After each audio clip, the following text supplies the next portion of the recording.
Assalamualaikum dan salam sejahtera semua. Apa khabar? Baik, cikgu ialah Cikgu Rozalini binti Muhammad Razali daripada Sekolah Menengah Sultan Abdul Halim akan membincangkan tajuk bab 6 sudut dan tangen bagi bulatan. Kali ini cikgu akan menceritakan subtopik berkaitan dengan sisi empat kitaran. Baik, apa itu sisi empat kitaran? Sisi empat kitaran ialah suatu sisi empat dalam bulatan dengan keadaan keempat-empat bucu sisi empat tersebut terletak pada lilitan bulatan. Baik, PQRS pada rajah di sebelah ialah sisi empat kitaran, di mana sudut P dan sudut R serta sudut S dan sudut Q dikenali sebagai sudut bertentangan dalam sisi empat kitaran. Mari kita uji kefahaman anda. Bagi setiap bulatan berikut, O ialah pusat bulatan. Kenal pasti sisi empat kitaran yang terdapat dalam setiap bulatan di bawah dan jelaskan jawapan anda. Kita lihat pada rajah yang pertama, apakah jawapan anda? Ya, betul. Bucu D tidak terletak pada lilitan, maka A, B, C, D bukan sisi empat kitaran. Mari kita lihat pada rajah yang kedua. Apakah jawapan anda? Ya, semua bucu terletak pada lilitan, maka D, E, F, G ialah sisi empat kitaran.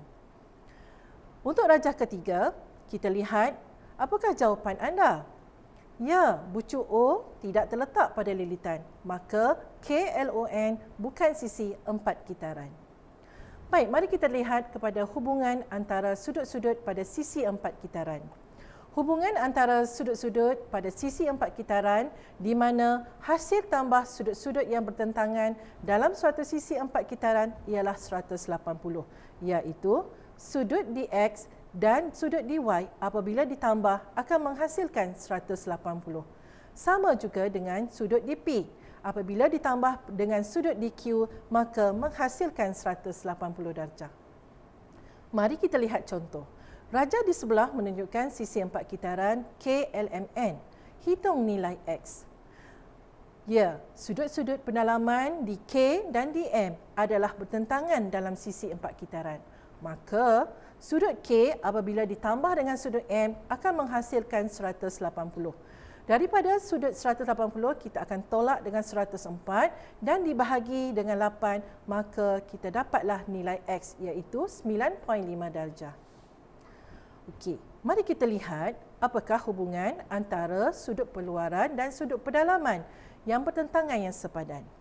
Baik, rajah di sebelah menunjukkan sisi empat kitaran PQRS.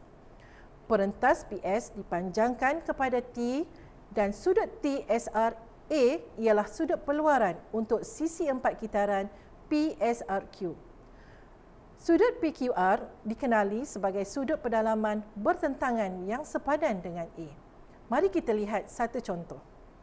Dalam rajah di sebelah, PQRS ialah sisi empat kitaran. Diberi bahawa M dan Z ialah sudut peluaran. Nyatakan sudut pendalaman bertentangan yang sepadan dengan M dan Z. Mari kita lihat penyelesaiannya. Ya, Y ialah sudut pendalaman bertentangan yang sepadan dengan N dan manakala N ialah sudut pendalaman bertentangan yang sepadan dengan X.